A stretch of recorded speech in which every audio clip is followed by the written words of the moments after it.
So, my children, though you have tried to hide from the dark of the night, psyche cannot be encaved by mere flesh, breath, mound, or grave, nor by the back-bent bosom of the finned king, nor the river round that imprisons imperceptions within, for psyche is the ocean, she knows no bounds. She has no tail nor finning, no end nor beginning, no append nor unakinning. Looned and marooned may you be, but not when you unbe. And see, you are me, you are we, you are she. Bidden or not bidden, I am present, future, and past hidden, but all will be revealed in no time. O me, O my, to beast to die, like she, O shoe, a flutter by, thou must cocoon a goon, if thou art to metamorphose and loom to hear, cookle-doodle-doo. Meditate not, for that is naught upon which to metabate, sans the entrails of your altered state, and the sense of being inanimate. Abandon your obedient bounds to temporal sands, matter and man, father and land. Let your orb bore defiant, unyielding into the darkness. Let the eye of your mind alight, illuminate the night. Come, open as moon mirrors sun in waters, recollecting you as all mothers and all daughters. Beyond this eternal reflection, there you will be awash with revelation and the experiencing of the real. Look into your depths, pray to your depths, awaken the dead, let the breath wend you west, fly high, fall higher. Heed the words of the babbling tower. Here be dragons, aye, monsters and ire, but they are only Trojan hearses of Traum's verses, gator keepers to infinite love and universes. Set them free, leave your fears with me, for the shadow arouses a shiver in thee, far below and under its quiver at ye. Come, abandon ship, wave your grip, forgo thy forms and lay with the fish, suspend disbelief and deliver yourself unto the abyss. The only way out is in, so regrow your tail and fins, surrender, sink, rise up, drop in, and begin again to be Finnegan, as Finnegan did again. So, before I begin again to deliver you into the language of Finnegans Wake, I want to start by saying that my engagement with the book is not one of any kind of scholar or linguist or literature student, but mainly extend to the fact I adopted the language of it and some of the thematic branches and structures of it to write my dissertation, which was a poem. And it all began with a dream, and then a series of dreams and visions, both waking and from sleep, of both myself and others around me, that I perceived to be communicating various things to me.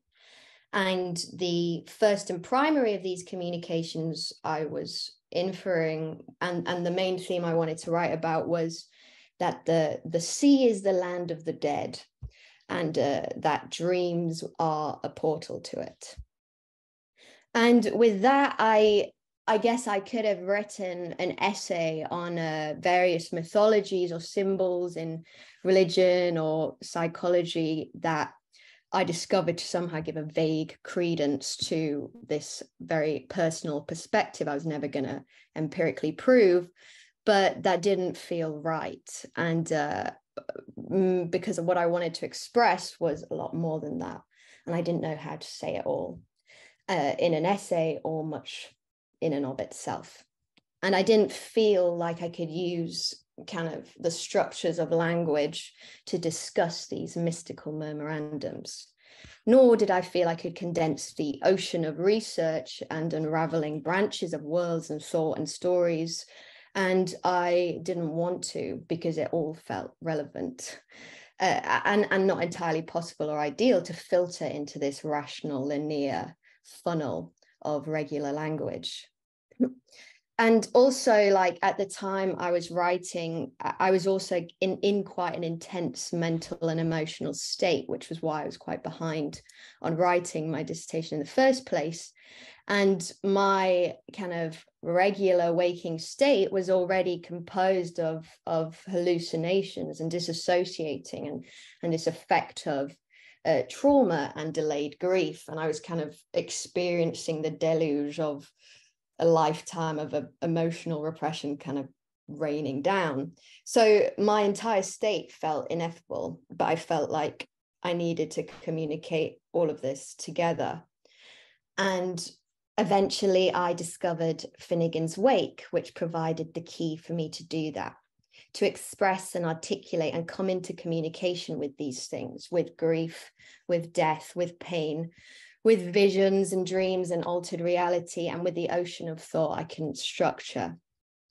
And as soon as I did, it all flowed out, providing a key not just to finishing my dissertation and degree, but to expressing these states of being, discovering and processing them. So that's why I called the poem the Maya Book of the Depths. And Finnegans Wake, it was the last book by the Irish writer James Joyce. And as a book, it kind of strives to defy all summary. And I like to think of Finnegans Wake as like the DMT of literature, because since DMT maintains a status among psychedelics of infamy whilst and because of it being a substance very few people take more than once due to its mind-blowing, intimidating and overwhelming nature, Finnegans Wake maintains a status as one of the most famous books of the English literature canon whilst and because of it remaining largely unread by the public for similar reasons.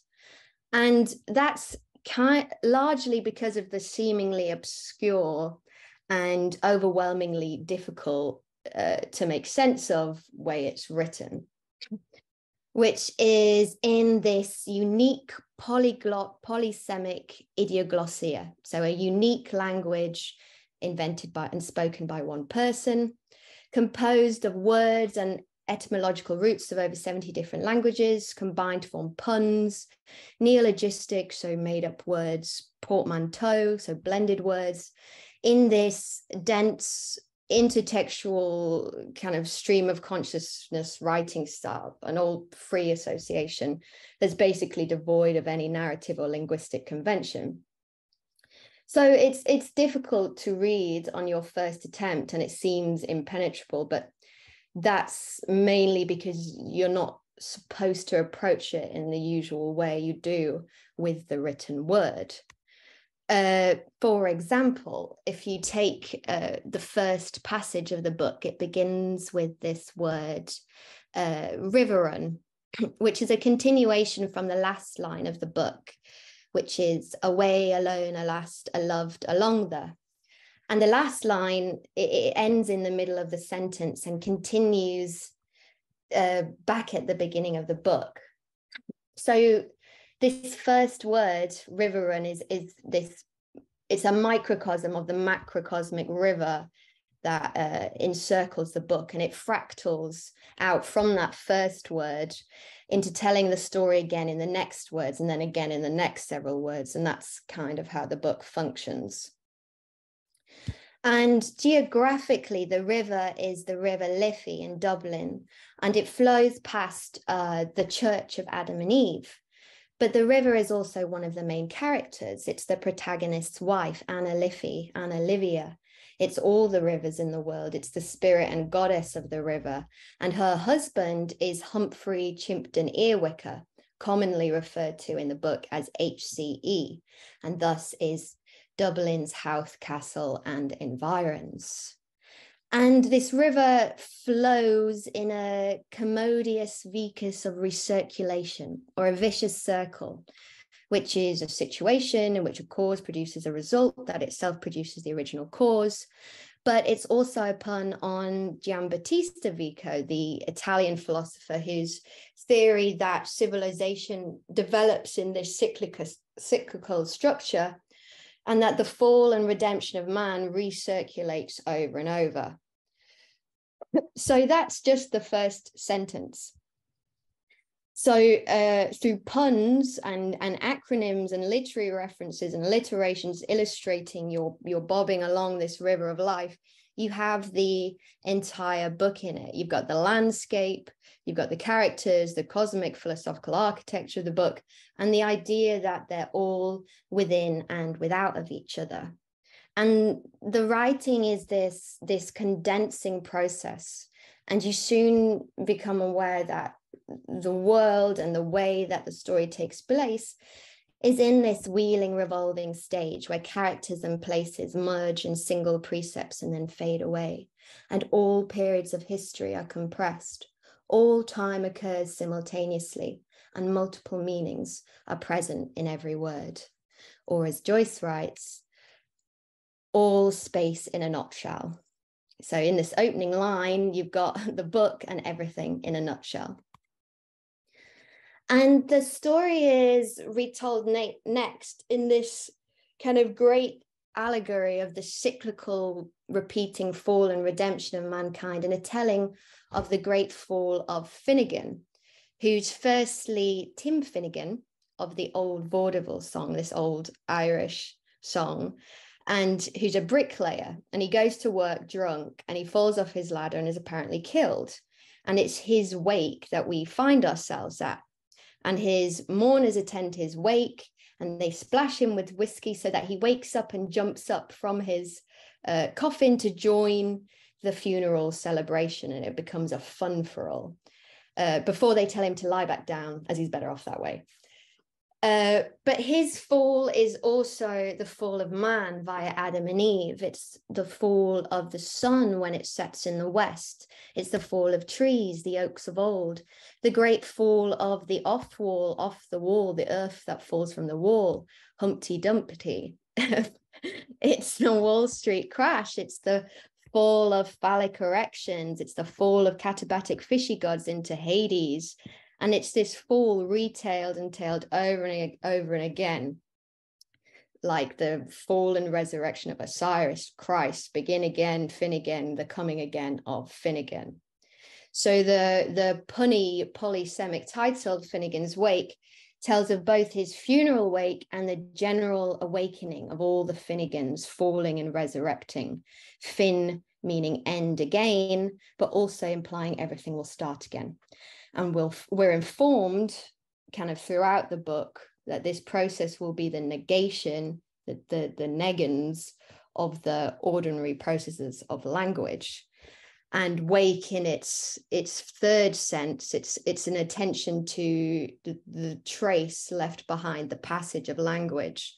And so the clarity of communication will be disturbed by this material trace of the letter that any communication leaves in its wake.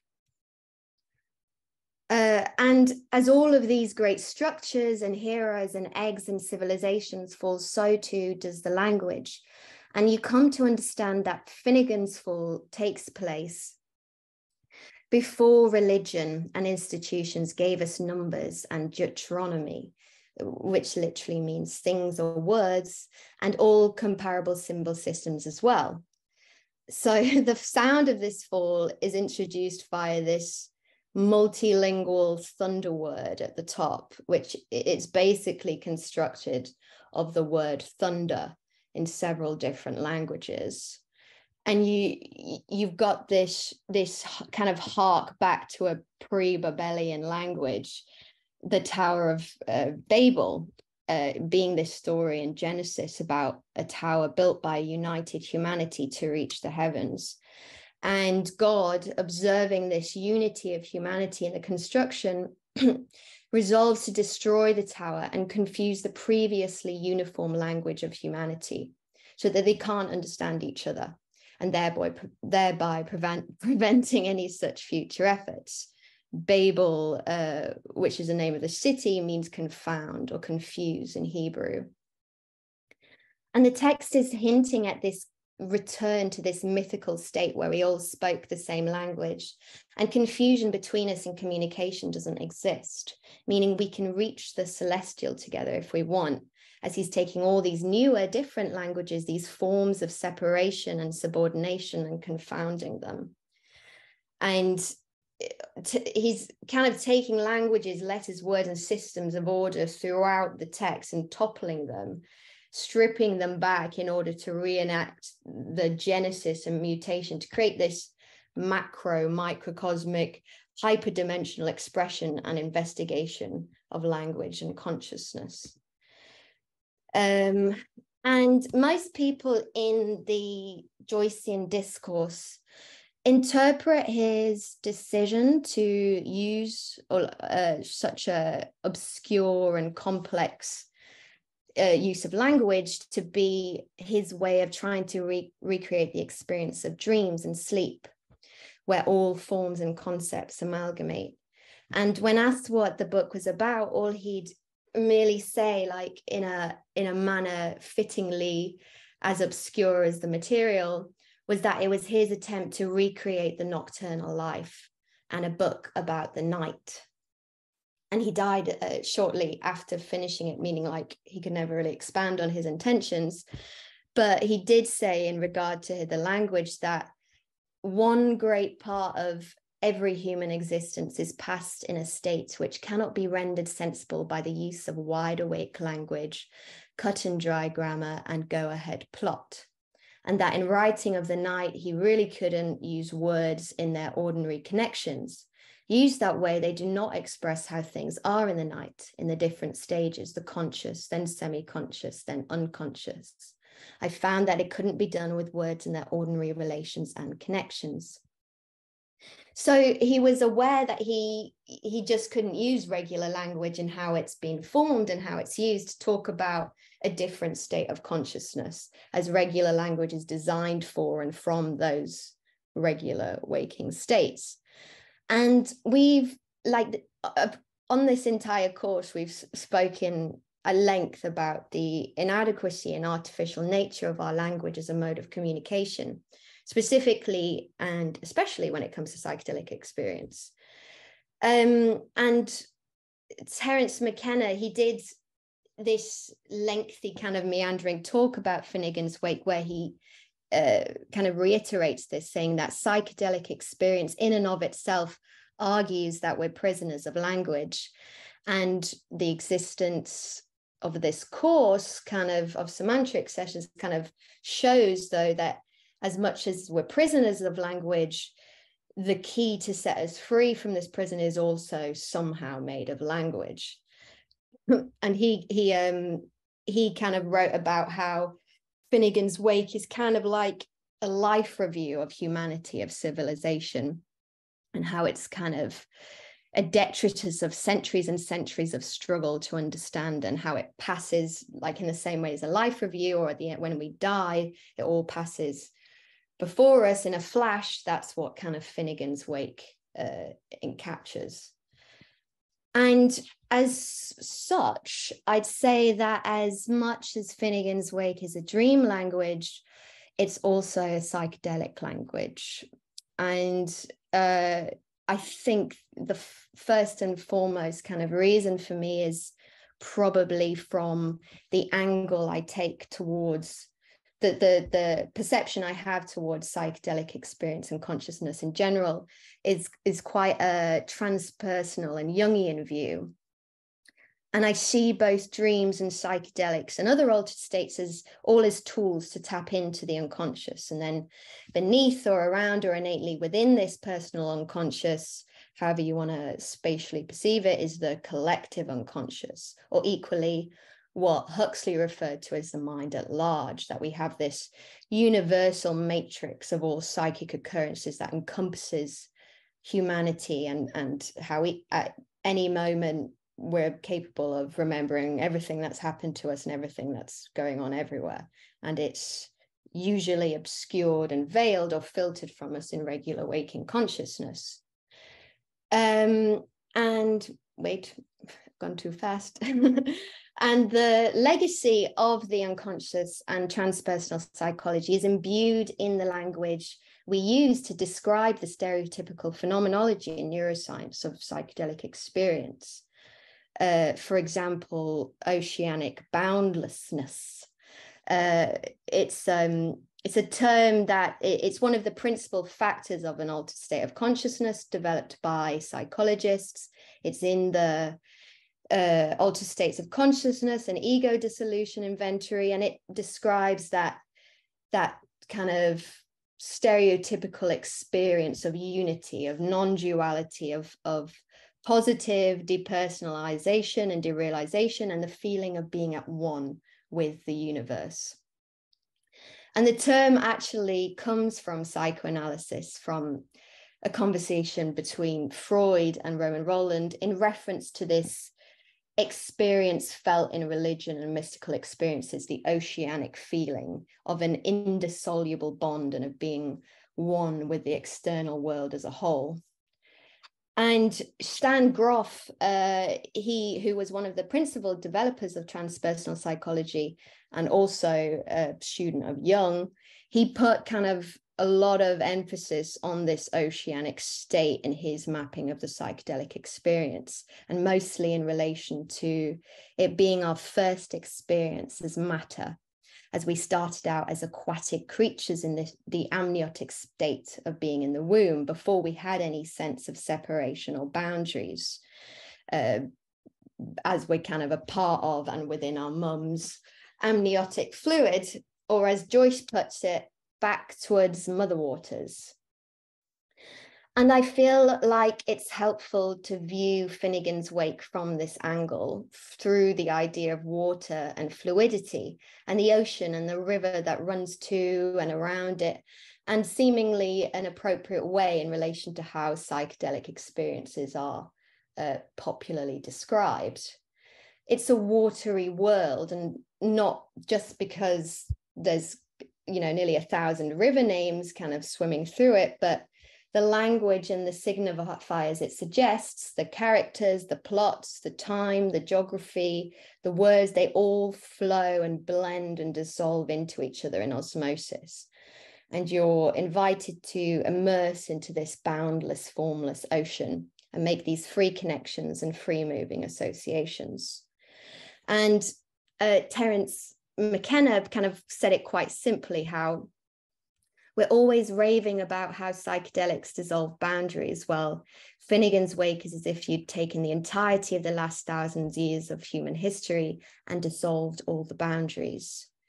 So through puns and portmanteau and double, triple entendre, the text becomes synesthetic.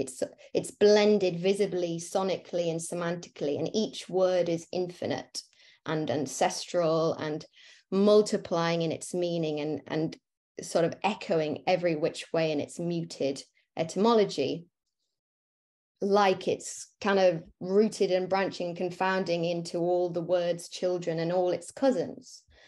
And as the main character, HCE, the husband of the river, is referred to as haveth childers everywhere.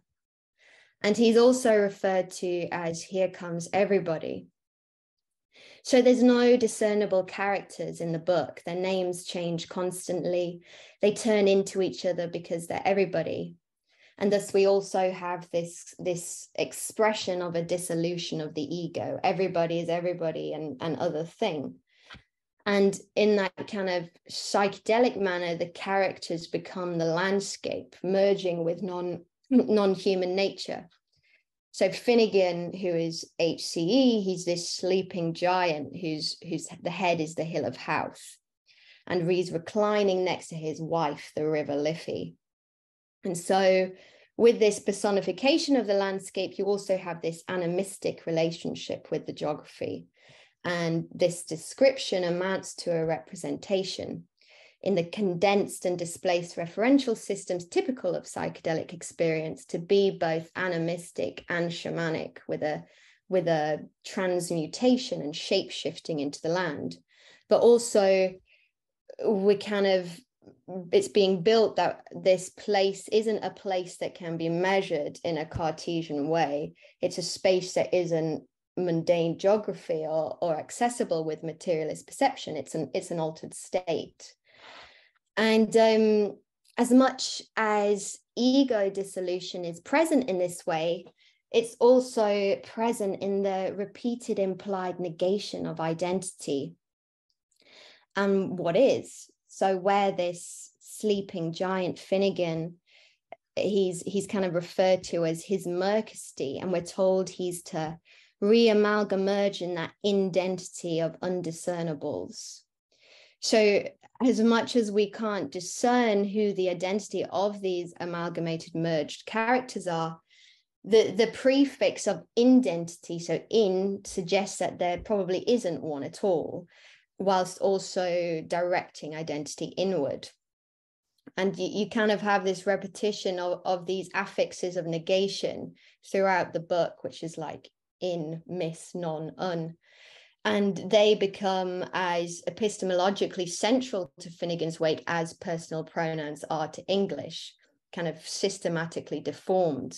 So in English, we convey meaning by indicating the presence of corresponding ideas and things, whereas Finnegans Wake is not indicating them, and he's indicating their real absence.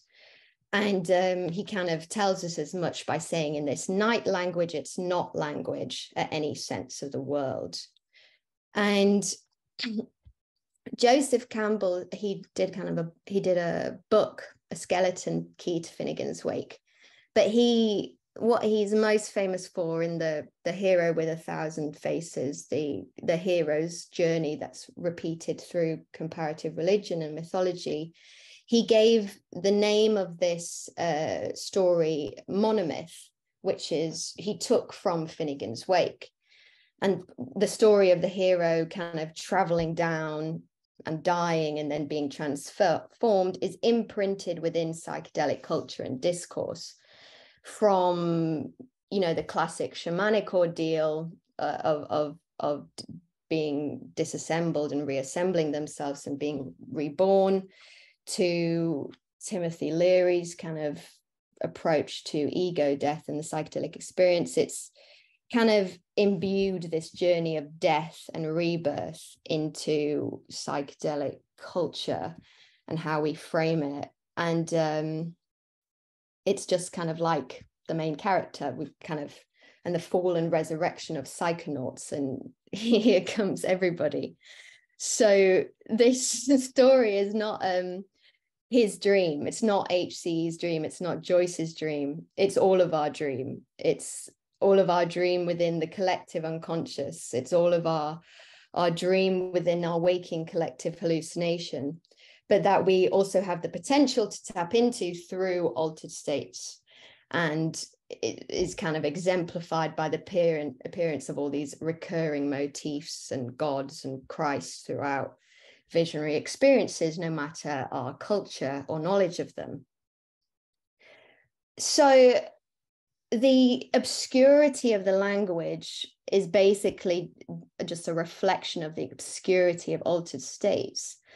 And language in our wide awake language is inherently like a form of subordination. And allegedly in the story of the Tower of Babel, it's God's punishment for humanity's blasphemous attempt to reach the heavens and transcend. And so this enormous cacophony and ocean of thought and experience is molded into an artificially linear sequence of artificial symbols. The linear word forces a thought to be represented imperfectly, creating a division between authenticity and language.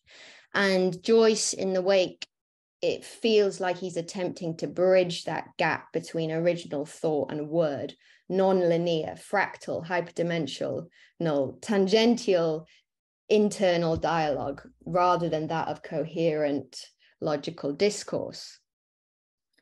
And we yearn for this pure understanding and communication of the subconscious and the unconscious of our experience. And I feel like the Wake creates this new all-encompassing form of signification, compressing tongues, times, sensations, and places, whilst at the same time, like in and of itself, providing this inquiry into the subterranean and into an epistle-made themology.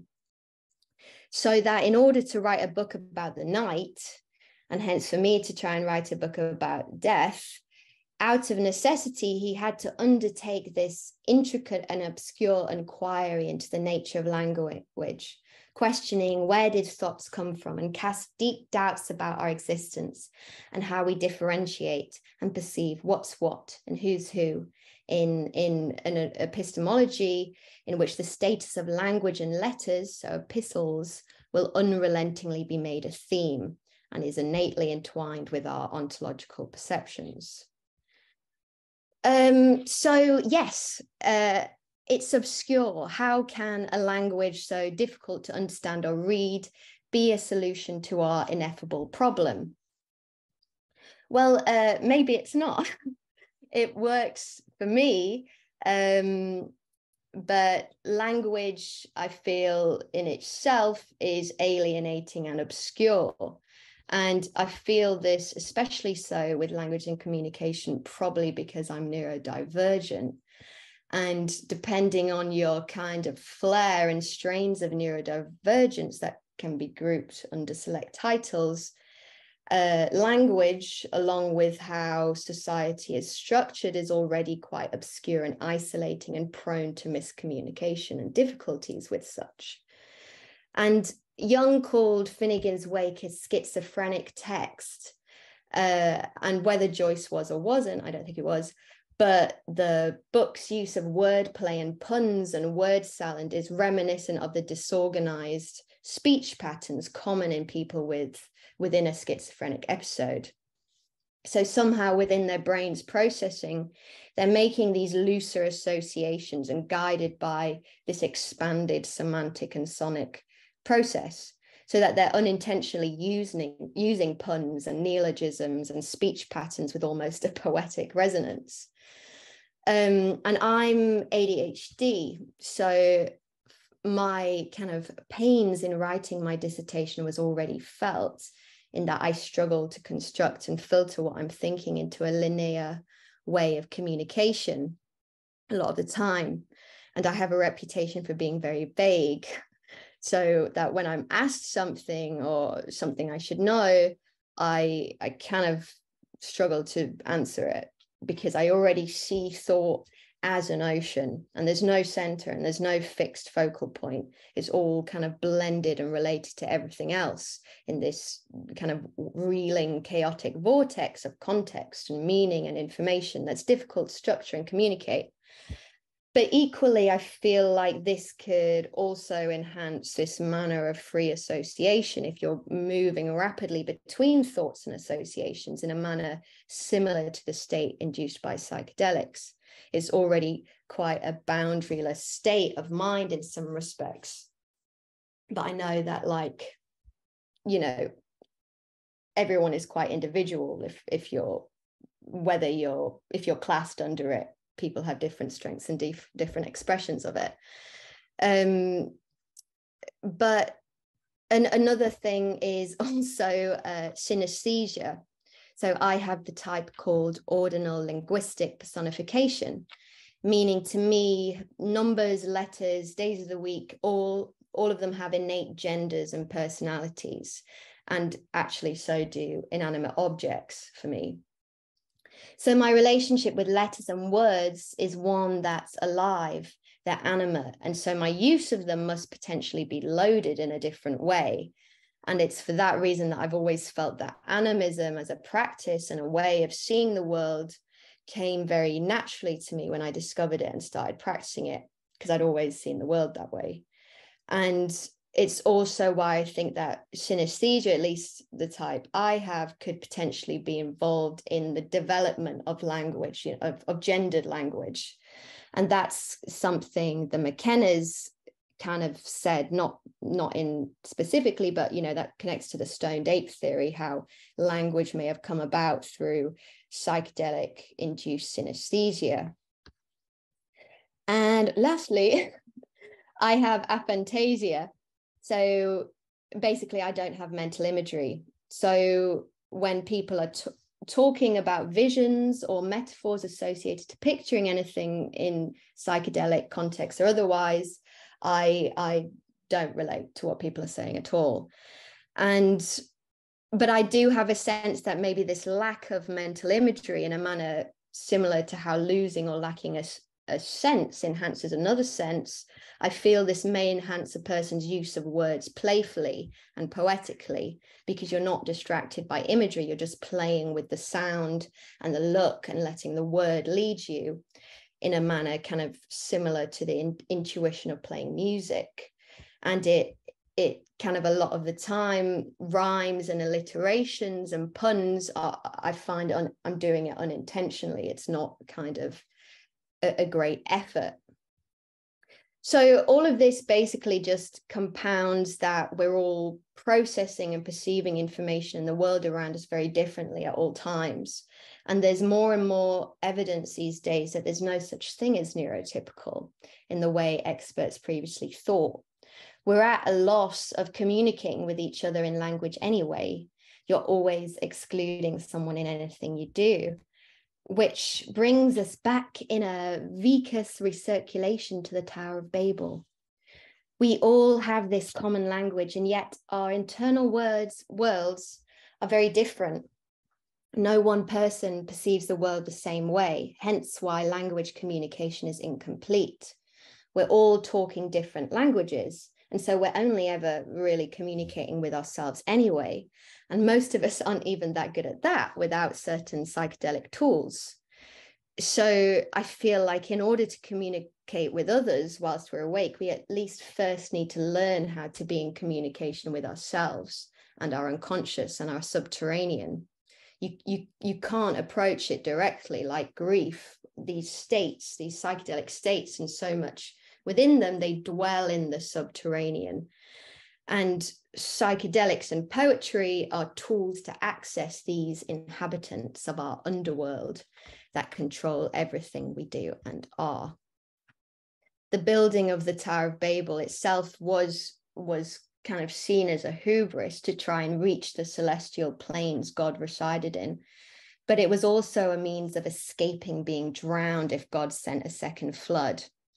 So in order to avoid being drowned by this subterranean underworld of our unconscious, we've got to first learn how to dive and speak with it and all those who reside in it.